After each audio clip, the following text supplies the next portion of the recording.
we gather to remember and celebrate the life of Roro Studios. He was a great person. He was a JToH'er, a tower builder, a trumpet player, a composer, and indeed one to donate $70 to charity to win a sugar cookie. Unfortunately, on February 22nd, 2081, he passed away at the age of 1,398 due to spontaneous combustion. He has requested a special message be on his grave. So today, as we gather in his honor, we shall always remember his wisdom. You don't capitalize articles and titles unless it's the first or last word! How does this not just look wrong? Because it is wrong. The rules for title capitalization say that you only capitalize articles if it's the first or last word. This is far superior. Sure, the acronym might look a bit goofy, but it's all in the name of grammar, people. Today our focus is Tower of A, lowercase, Depressing Future, an intense tower located in Ring 6 and built by Dan Mario 24YT. This tower was an interesting experience. Considered by many to be among the worst intenses in JToH, its biggest problem is its inconsistent difficulty, particularly these two floors which are a difficulty spike and have no safety net. For several Saturdays over the past month or so, I've streamed attempts at this tower, but I failed this outside so many times. I think part of the problem was from streaming, I was quite distracted, so on November 24th, 2024, when I was just recording the tower, not streaming, I got past the funny outside in only 2 tries. And as you watch my winning run, I'll guide you through the tower, so this video can also serve as a guide. But first, let's kick things off with a fail compilation. Ran out of time. Dude, really? No. Huh? Nope. Time it. Nope. And to my surprise, it was... Okay, now, I landed on that, and it didn't give me the conveyor boost, so then I timed the jump wrong. Oh, wait, hold on. I think I wasted too much. Uh-oh. Oh, this is bad. This is bad. No, save it. Let me try not to fail the funny part. And jump here.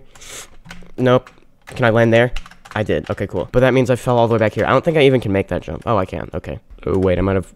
Oh, this might be close, actually. Is it worth it? I'm gonna try it. 3, 2, 1. Nope, I missed it. Can I save it? I saved it. Okay, go. Wait, I forgot. Yeah, I need to... Okay, we're doing that again. And I'm just jumping... Please make it! Nope, I missed it, of course. Can I save it? Okay, I can. Sort of. I jump too late every time. The exact same thing just happened. Okay? Jump earlier than... Oh my gosh. Again, dude? Finally, I got it. Okay. I gotta do that one more time. Just right around again. It's fine. Part of the problem is I can't see.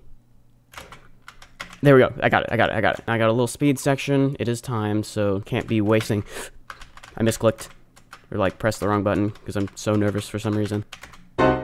It lagged! It lagged! Why? Oh my gosh, did you see that? It, like, froze for, like, 1 frame, which isn't that much of an excuse for why I fell, but, like, that is what happened, and that's what messed me up. Jump. Okay, it knocked me off! What was that? Okay, I'm rage quitting. That concludes the fail compilation. The vast majority of these fails were on the funny floors, so those are definitely ones to practice, and especially these spinner jumps. We'll now move on to the guide, which was also my completion of the tower. Alright, so it's not hard to find the tower, it's just right there, but here we go. Alright, so on this first floor, you gotta get 1, 2, 3, 4, 5, 6, 7 buttons. You can do them in any order, but I like to start with this one because it's the most annoying, so I like to get it over with.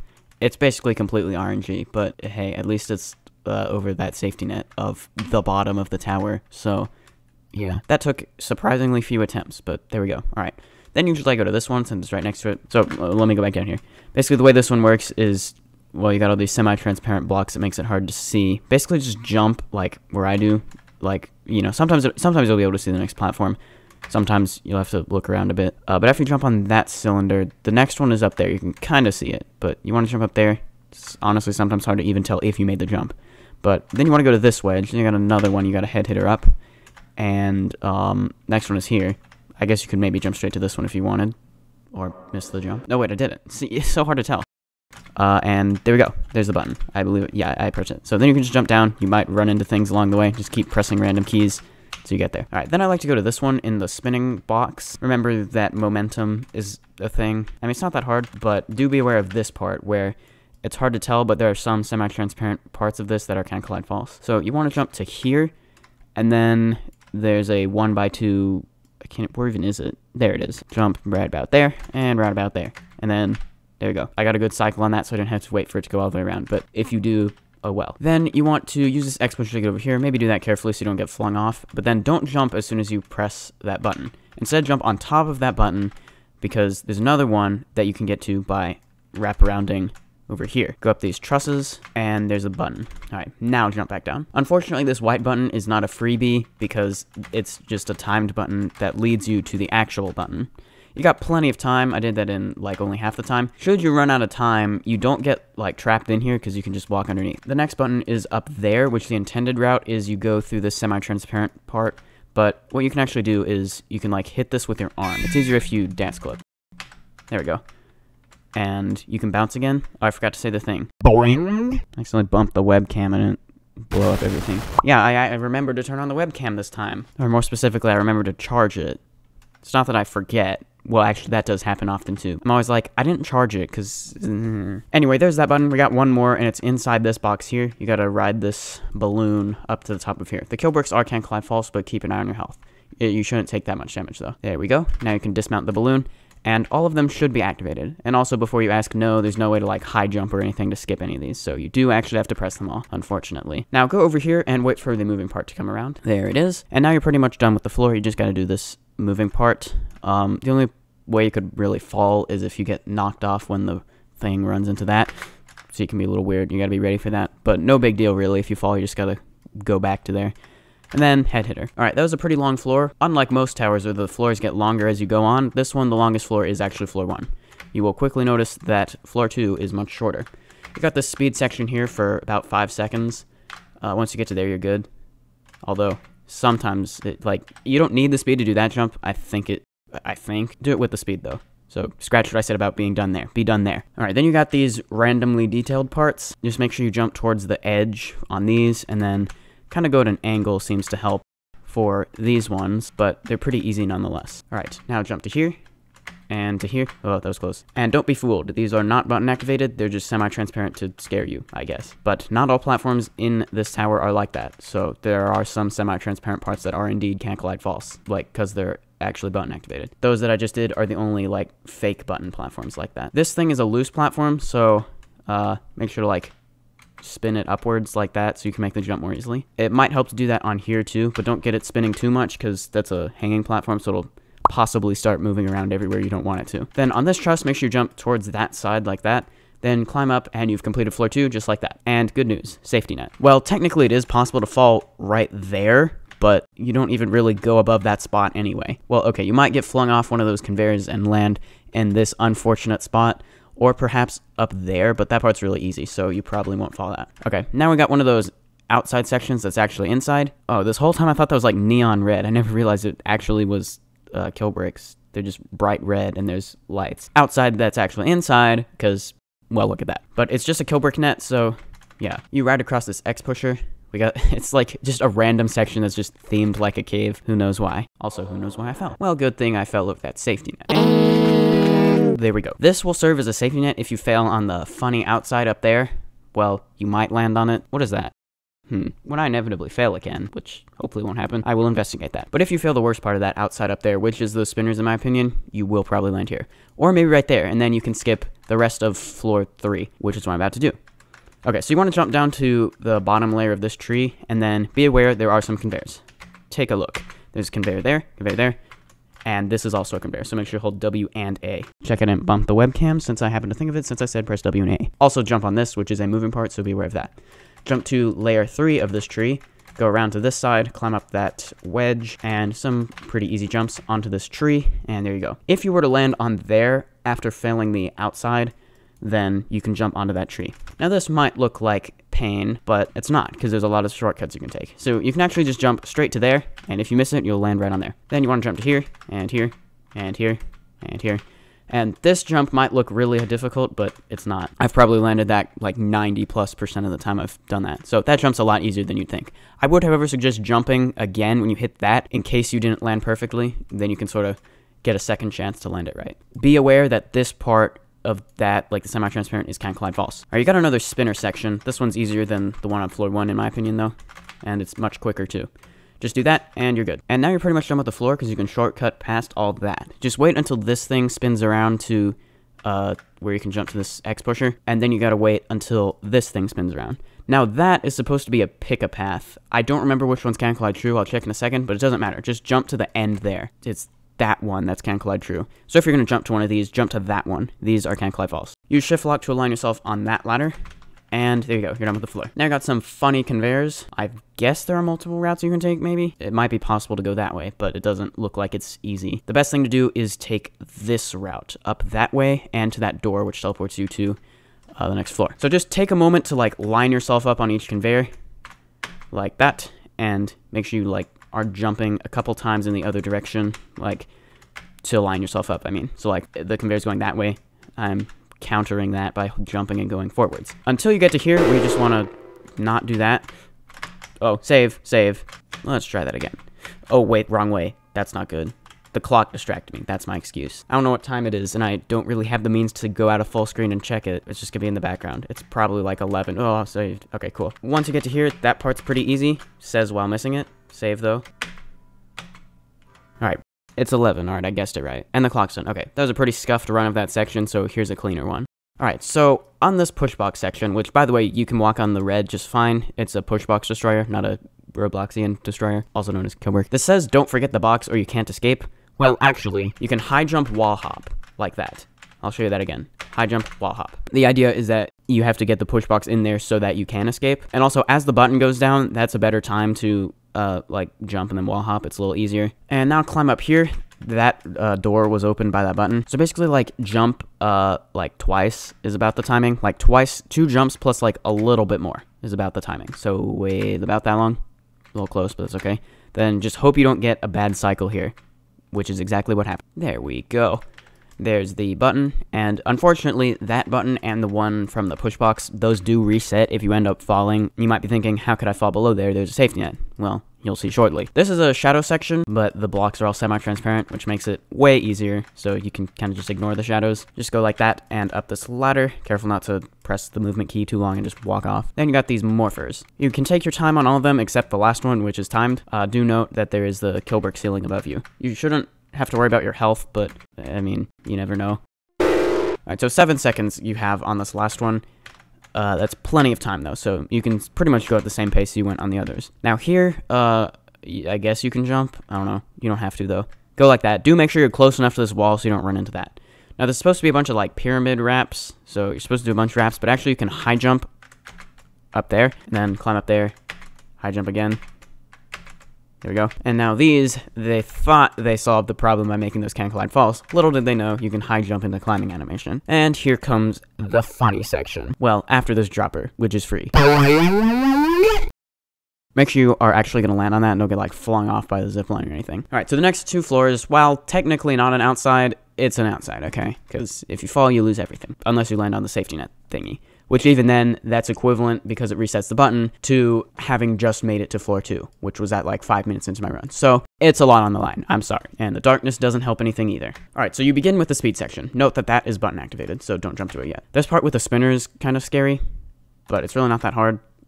What you need to do is like in one motion jump to there and then to there. But if you don't feel confident about the timing, then don't like risk it. Also, don't risk jumping to that moving part, because it is a moving part, and it might just move away right in front of you, and that would be sad, speaking from experience. Alright, then wait about a second there. Don't wait too long, because it can move away, because if you don't get a good timing on this, you might be cutting it very close on the timed parts. If you've got at least like 5 seconds here, you're probably good. It's going to be close on this one. 2, 1, there we go. That was close. Enter shift lock as you go on here. We got no time to think about that close call, because make sure you're facing that, so that way, like, hold W2, so you can go into the climbing animation. I like shift and space off of there, and then give it a second to remove your walk speed. Hardest part of the outside, I practice this a lot of times. We'll see if that helped at all. Timing, alright. What I like to do here, found this from practicing, turn your camera like this, and then like that, and there we go.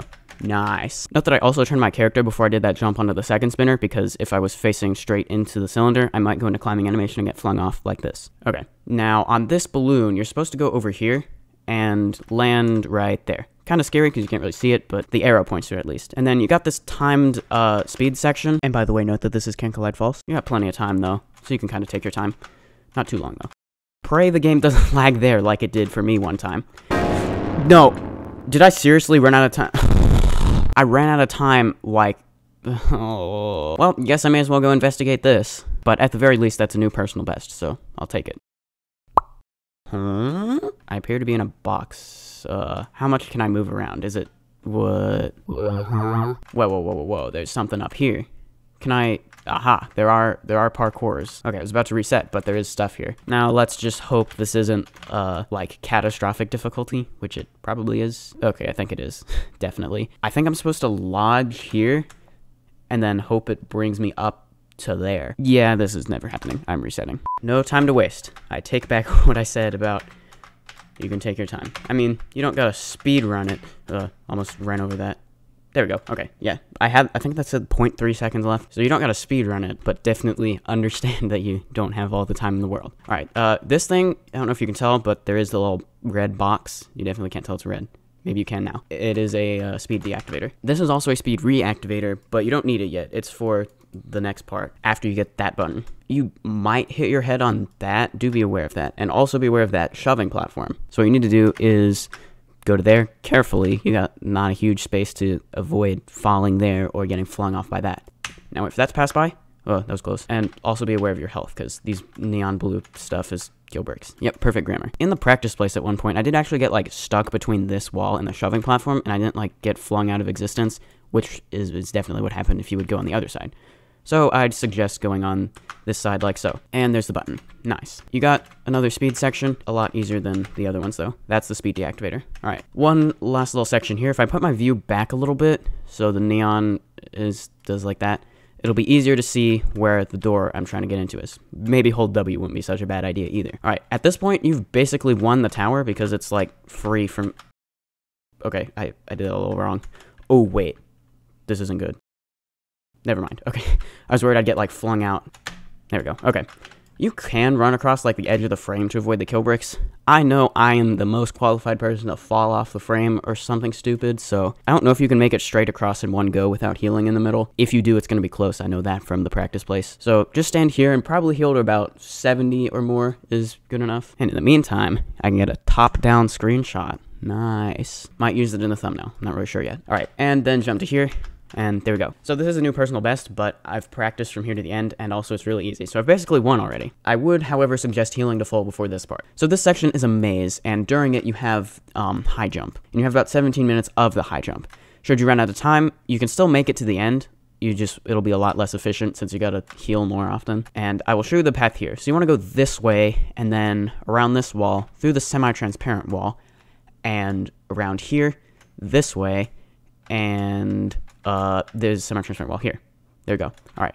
And now just jump down there. Now, this might look like a GBJ or something, but if you look closely, you'll see that's actually semi-transparent right there. So if you were to fall, just make your way back over here. Jump up, jump up. All right, you got another maze, but it's one route. There we go. Last floor, as in the next floor is the last floor. I'm having horrible visions of accidentally pressing R, so turn that up. Okay, now this part, some of these are Can Collide True, some of them are not. If you look closely, you'll see some of them have a little semi-transparent block on top. Those with the semi-transparent block are Can Collide True. And the general route you're going to follow is around this way. I could try to memorize it exactly, but it's really not necessary. Just make your way across. I will go ahead and time-lapse this too. So if you want to follow me exactly, I suppose you can, but you really don't need to, like I said. Also, should you fall here, you can make your way back, so it's not a GBJ either. Do note you can jump across two at once like that too. And even doing that at an angle. Alright, and last little section here. It's not a GBJ, you can jump there to get back up. There is a random invisible wall right there though. And then here, make sure you follow this semi-transparent part, like that. And one more random invisible wall that you gotta wrap around, or not. Half stud, or you can miss it, nice. No worries though, like I said, this isn't a GBJ, just make your way back over here. Only concern really is that you don't die. So effectively, I just missed the last jump, so I guess you can add that to the records, but like I said, it's no big deal. Okay, do hold W here. That's probably a good idea. You don't really have to, though.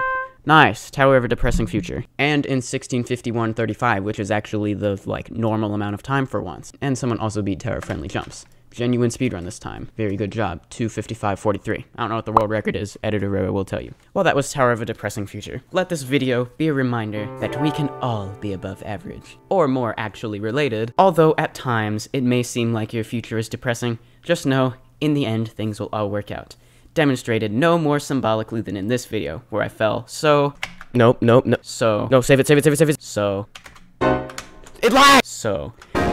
No. So many times. In the end, though, I completed it. So I'd say that was a happy ending. Let me know what other terrors you'd like me to complete in this game. Make sure to like and subscribe if you enjoyed, and I'll see you in the next video, and have a great day.